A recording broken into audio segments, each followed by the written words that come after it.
And I'll cut this later. So over the weekend, Ross Coulthart, journalist on News Nation, had been promoting this idea that he was going to bring on a new UFO whistleblower. Now, the whistleblower said that they were involved in crash retrieval operations. Now, if you remember, David Grush, even I think Elizondo has come out saying the US government has been involved in crash retrievals. And some of those retrievals have been UFOs. They've been anomalous, things that we don't know, that don't have typical flight characteristics. But that some of these things have crashed either under their own weight or they were struck down by something. All right. So there was this reporting that the UFOs were, or the US government was involved in crash retrievals. All right. So Ross Coulthart pointed out that Jake Barber was going to show a video of those crash retrievals, one of which that he himself was involved in. They put out this video, and this has created all sorts of controversy. Right here. Now, they're saying that this is a crash retrieval.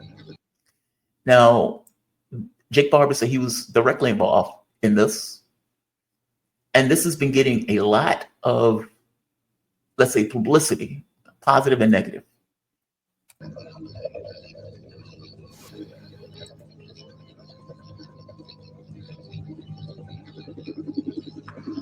Now, what you're seeing at the bottom is apparently the craft that they're saying they're retrieving.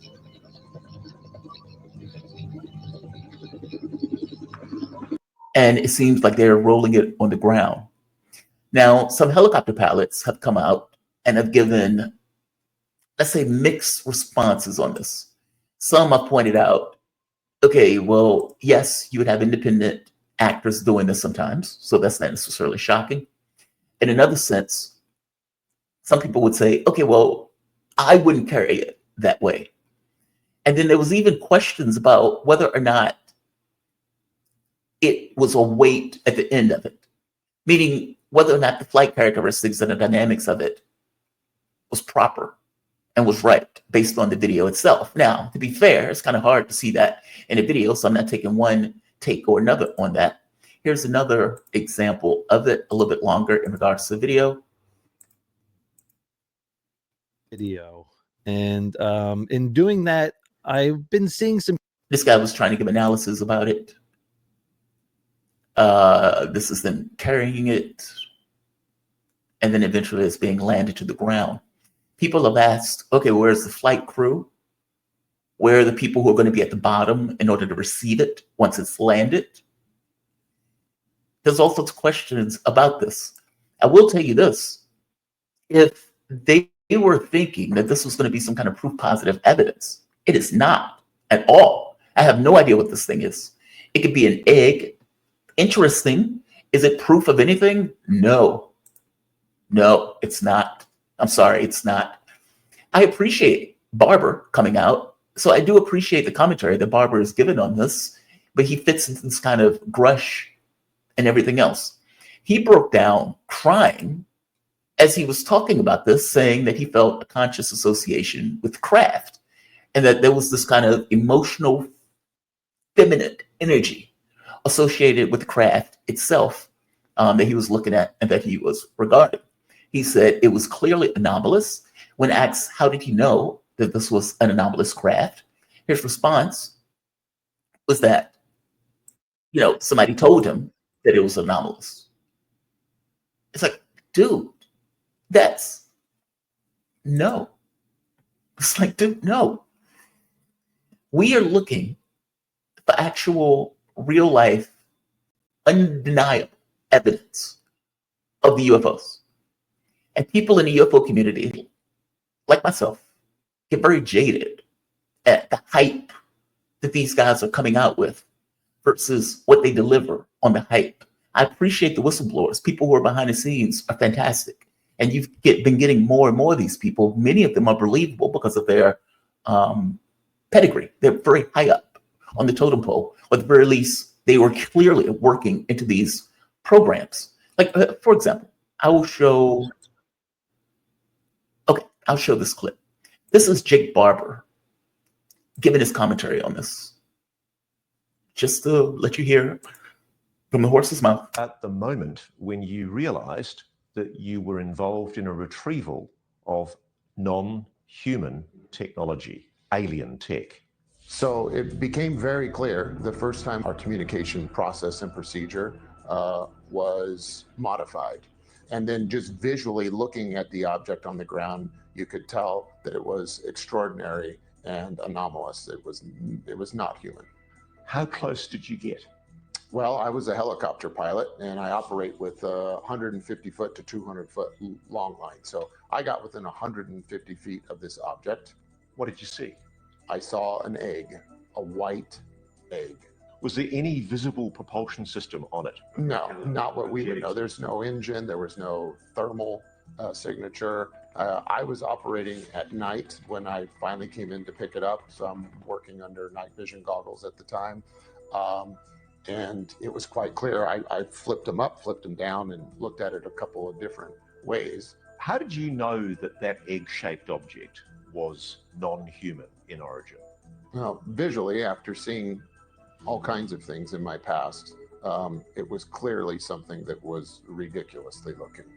It's inconsistent with anything I'd ever seen before. I can also tell you that the reaction by my team, we all knew we were dealing with something extraordinary. We all knew we were dealing with something extraordinary.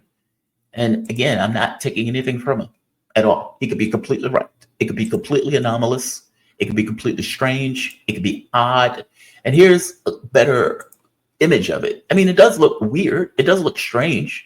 And if you're thinking of like the TikTok, it does kind of fit within the model of the way the TikTok was looking. So it is odd looking. But, you know, to be brutally honest, I can't look at that and come away with an assessment. Well, that proves it. That nails it. It obviously is, you know, I can't look at that and tell that. I can't look at that and tell that. And right here's another clip where in this one, it looks like he breaks down crying as he's talking about doing this type of work, and I got the load hooked up and I began flying away. And once it was just me and that object in between the pick and the drop site, there was about 20 miles in between, I felt like something was inside of me. I felt like I was possessed by the most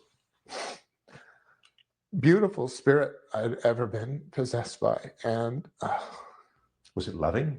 It was loving.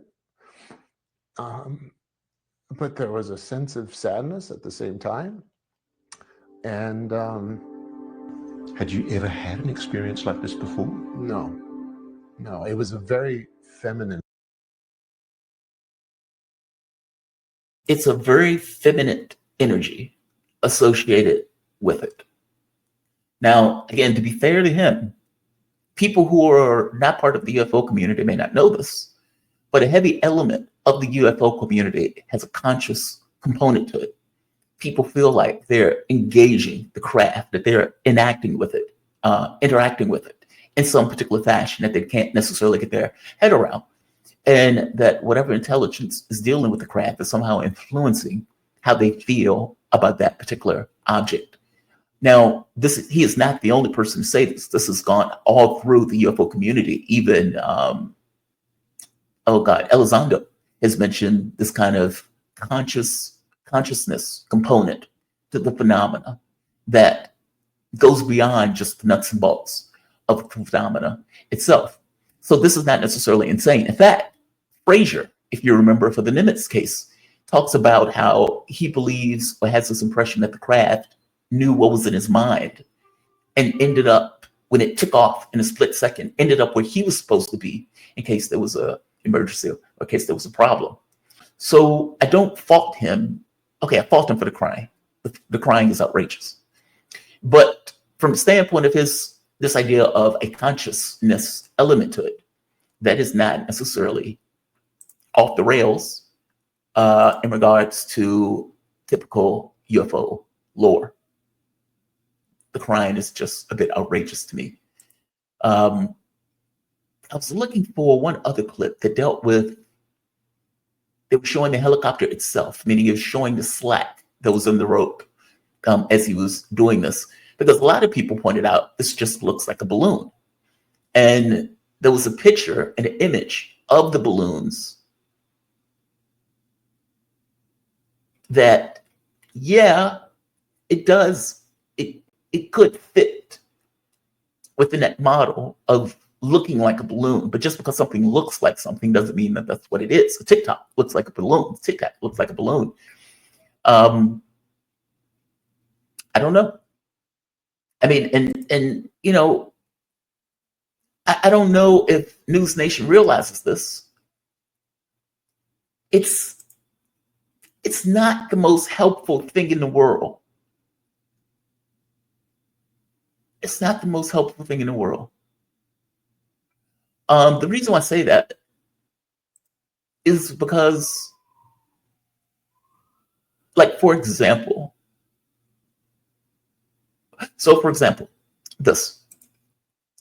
this is, I think they call it an aerostat. Okay, yeah.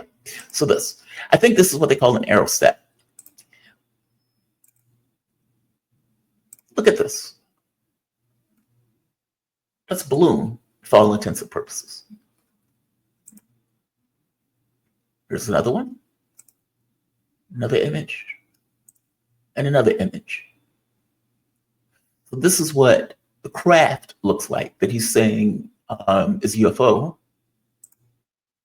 And these are balloons that look very similar to that UFO. Now, they look similar.